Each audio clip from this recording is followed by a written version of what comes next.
हर हर महादेव। श्री शिवाय नमस्तुभ्यम।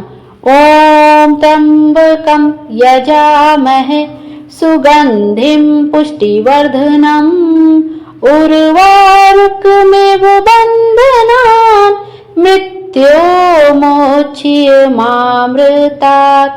ओम नमः शिवाय। आप सब भी कमेंट में हर हर महादेव जरूर लिखिएगा। आइए आज की वीडियो में हम लोग चैत्र मास की अमावस्या की व्रत कथा का श्रवण करेंगे। इस बार चैत्र मास की अमावस्या शनिवार के दिन पड़ रही है, इसलिए इसको शनिश्चरी अमावस्या भी कहा जाता है। आइए अब व्रत कथा को सुनते हैं। एक ब्राह्मण और ब्राह्मणी थे। वे दोनों भगवान के भक्त थे।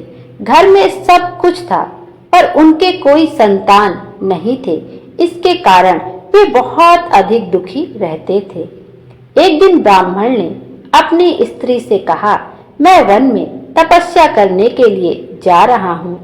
और भगवान पर भरोसा करके वह वन में चला गया। जंगल में जाकर तप करने लगा। बहुत वर्ष बीत गए।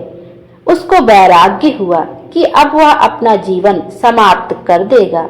इस प्रकार सोचकर वह पेड़ की डाली पर फांसी का फंदा लगाकर मरने को तैयार हो गया।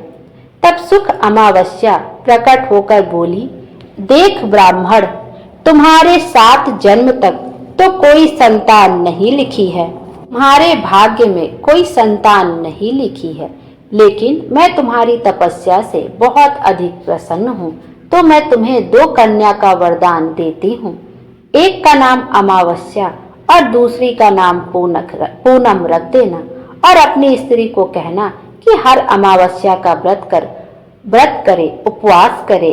अमावस के दिन 1 कटोरी चावल भरकर उस पर दक्षिणा रखकर किसी मंदिर में रखना। ऐसा साल भर तक करना। 1 कटोरी चावल सहित दान करते रहना। ब्राह्मण घर आया, अपनी पत्नी को बताया और अमावस के दिन ब्राह्मणी ने व्रत रखा। कुछ दिन बाद अमावस्या माता की कृपा से उसके 2 कन्या हुई। तब उसने एक का नाम अमावस्या और दूसरी का नाम पूनम रखा। धीरे धीरे दोनों बड़ी होने लगी। सही समय पर उनका विवाह कर दिया गया। बड़ी बहन अमावस्या बहुत धार्मिक प्रवृत्ति की थी, जबकि छोटी बहन पूनम भगवान को बिल्कुल भी नहीं मानती थी। बड़ी बहन के घर में तो सुख समृद्धि का भंडार भरपूर था, सब कुछ भरा जरा था, पर छोटी बहन पूनम के दुख का कोई पार नहीं था। जब बड़ी बहन अमावस्या को छोटी के दुख के बारे में सब मालूम हुआ कि उसकी बहन बहुत दुखी है, बहुत कष्ट में है, तब अमावस्या गाड़ी भरकर सामान लेकर गई और छोटी बहन को कहा, बहन पूनम, तुम भी अमावस्या का व्रत किया करो और पूजा करो, उपवास करो, जिससे तुम्हारे घर में सुख समृद्धि का भंडार भरेगा। 1 साल तक चावल का कटोरा भरकर सादक्षिणा दान करना। पूनम ने ऐसा ही किया। कुछ दिनों के बाद उसके भी घर में धन धान्य और संतान की वृद्धि होने लगी।